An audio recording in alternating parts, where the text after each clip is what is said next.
The airport was alive with noise. Rolling suitcases. Boarding calls. Children crying. The smell of coffee drifting through the air.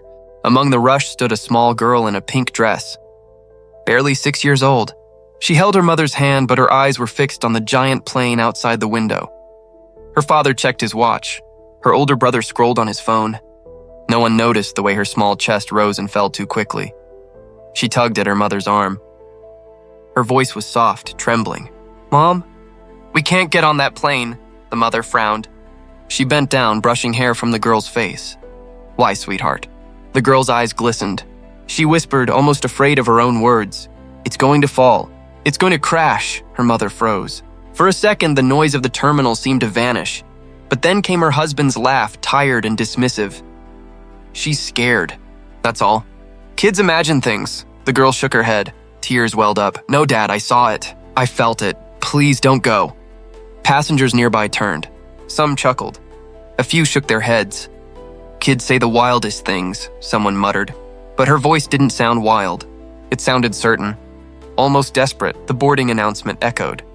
"Flight 237 now boarding." Her father grabbed the tickets. "Come on." "We're already late." The girl pulled back, refusing to move. Her small shoes dug into the carpet. "No! Please don't!" "The plane is going to fall. Only we can't go." Her mother's face grew pale. She exchanged a look with her husband. The kind of look that asked 1,000 questions without words. Was it fear? Or just embarrassment? Other passengers laughed now, shaking their heads as they walked past. "Drama for nothing," a man whispered. "Superstitious nonsense," a woman added, but the little girl didn't care. She stretched her arms wide, as if she could block her family from the boarding gate itself. Her mother felt her heart race. Her husband's jaw tightened. "Enough, Emma," he said sharply, but even he could not ignore the way her tiny hands trembled. The family stood frozen in the middle of the terminal, while the line of passengers moved forward. The girl's voice cracked, breaking the air around them. "If we go, we'll never come back." Silence pressed heavy. Even the boarding agent stared. Her father exhaled, shaking his head. "She'll calm down once we're seated." But her mother didn't move. Her grip on the little girl's hand tightened. Something deep inside whispered for her to stop. The announcement called again. "Final boarding for Flight 237. Her father's eyes darted between the gate and his daughter. Sweat lined his brow. He wanted to step forward, yet something held him back. The girl's sobs grew louder. Her voice shook with raw fear. "Please, don't get on, please." And for the first time, her father hesitated. The plane outside roared as its engines came alive. The family stood at the gate, torn between reason and a child's impossible warning. The decision had to be made. Her father looked down at his daughter. Tears streamed down her cheeks. Her tiny hands clutched his coat like a lifeline. "Please, Daddy, don't go." The words weren't dramatic. They were final, certain. Something in his chest shifted. Logic told him to board. They had plans, meetings, schedules, but instinct whispered louder. He exhaled. "We're not getting on." His wife's eyes widened. "Are you sure?" He nodded. "I don't care what anyone thinks." The boarding agent raised an eyebrow as the family stepped aside. "Sir, final call." "We're not boarding," he said. The agent blinked, surprised, but nodded and closed the gate. The walkway retracted. Flight 237 prepared for departure. Passengers stared through the glass, some amused, some irritated. One man laughed as he passed. "Hope your psychic kid's wrong." But the father didn't answer. He held his daughter's trembling hand and walked her back to the seating area. Minutes later, the plane taxied onto the runway. The little girl pressed her face to the window. Her breath fogged the glass. The jet accelerated, wheels leaving the ground, wings slicing the blue sky. It was gone. Her mother sighed. "See?" Nothing happened. Her father tried to smile. "Maybe we overreacted." But the girl didn't respond. Her eyes stayed fixed on the horizon. A strange calm settled over her face. 20 minutes passed. The airport buzzed as usual. Departures continued. Families reunited. Then a voice broke through the calm.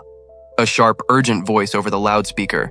"Attention, all passengers. Flight 237 has declared an emergency. Please remain calm. Time stopped." Every sound vanished. The father's heart slammed against his ribs. The voice repeated.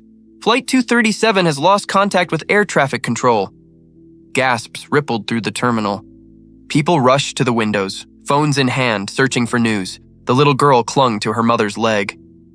I told you, her mother's hands shook. How did you know, Emma? I don't know, she whispered. I just felt it. Screens around the terminal flickered. A breaking news banner spread across them. Breaking. Flight 237 has disappeared from radar. Search and rescue underway. The father's knees buckled. He sank into a chair, burying his face in his hands. Around them, chaos unfolded. Families of passengers screamed. Some prayed. Others stared blankly at the screens. Minutes turned into an hour. Then the announcement came again, this time heavier, colder. Authorities have confirmed Flight 237 has gone down in the Atlantic. There are no signs of survivors. The words cut through the room like glass. Screams erupted. A woman collapsed. A man punched a wall and fell to his knees. The little girl climbed onto her father's lap and wrapped her small arms around his neck. I didn't want us to die. Tears streamed down his face. You saved us. But she didn't smile. Her eyes were distant, haunted, far older than 6 years. Outside, the sky was still bright and calm. Yet inside that terminal, everything had changed. They were alive. Hundreds were not. And the world would never look at the little girl the same way again. The terminal remained in shock. The announcement replayed on the screens, each word heavier than the last. Flight 237 was gone. Reporters flooded the airport. Cameras flashed. Microphones pushed into faces, but the family sat silent in a corner. The mother's hand held her daughter's tightly. The father stared at the floor, still unable to process what had happened. Sir, is it true your daughter refused to board? A reporter asked, shoving forward. He didn't answer. Another leaned in. How did she know? The little girl shrank into her mother's arms. Airport security stepped in, pushing the press away. But whispers spread fast. Passengers who had seen the scene at the gate began telling the story. The girl who warned. The parents who listened. Within hours, the story hit news outlets worldwide. Headlines lit up screens. Child predicts plane crash, family saved. Miracle at the airport. The father finally spoke, his voice trembling. She said the plane would fall. She was right. That's all I know. The weight of his words settled on everyone nearby.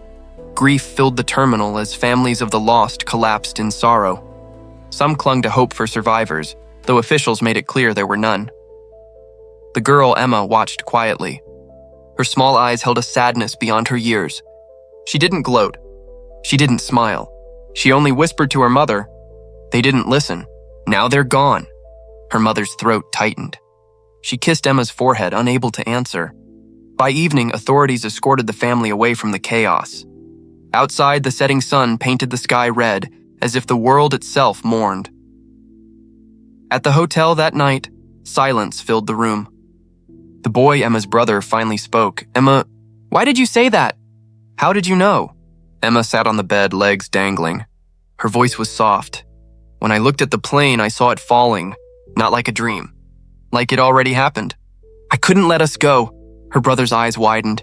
He didn't argue. He only nodded slowly, fear creeping into his chest. Her father stood by the window, staring at the lights of the city. He whispered to himself, she saved us. But why her? Why now? The mother turned to Emma. Sweetheart, did you know only our family would be safe? Emma's eyes filled with tears. She nodded. I felt it. But no one believed me. The room went quiet. Outside, the city moved on. Inside, the family sat with the weight of lives spared and hundreds lost. They had been pulled back from death. But the question remained. Why Emma? Days passed, but the weight of Flight 237 never lifted. The news played endlessly. Photos of the passengers, heartbroken families crying on camera, the black ocean where the wreckage had been found. The family stayed away from interviews, but the world still searched for them. Their names were whispered in every corner of the media. The girl who warned, the family who lived. Emma stayed quiet through it all. She no longer played with toys. She no longer laughed like before. Sometimes her mother found her staring out the window, eyes far away. One evening, her father sat beside her. The glow of the television lit the room, another broadcast about the crash running in the background. Emma, he said softly, why did you know? Can you tell me?" Her small voice carried the weight of something she didn't understand. "I don't know, Daddy. It's like the plane spoke to me. I saw it falling. I heard the people screaming. It was real, even before it happened." He swallowed hard, fighting tears. "You saved us. I will never forget that." Emma shook her head. "But I couldn't save them." Silence wrapped around the room. Her mother knelt in front of her, holding her face gently. "Sweetheart, you're only a little girl. What you did was more than anyone could have imagined. Because of you, we're here. We're together." Emma's lips trembled. She leaned into her mother's arms, her voice muffled. "I don't want to see things like that again," her mother whispered back. "Maybe you won't. Maybe this was only once. But even if it happens again, we will believe you. Always." The father stood behind them, tears burning his eyes. For the first time, he understood the truth. His daughter's voice had been the only thread between life and death. That night, he sat awake, staring at his family as they slept. Emma curled against her mother, his son tucked beneath the blankets. He thought of the hundreds who hadn't made it home. He whispered to the dark, "Thank you for sparing us." Morning broke gently, light spilling through the curtains. Emma woke and climbed into her father's lap. Her eyes, still haunted, softened for the first time in days. "Daddy, can we stay home for a while?" He kissed her hair. "Yes, we'll stay home, together." The world outside still asked questions. Reporters still searched for answers. But inside that room, the only thing that mattered was this. They were alive, because one little girl had spoken and her family had finally listened.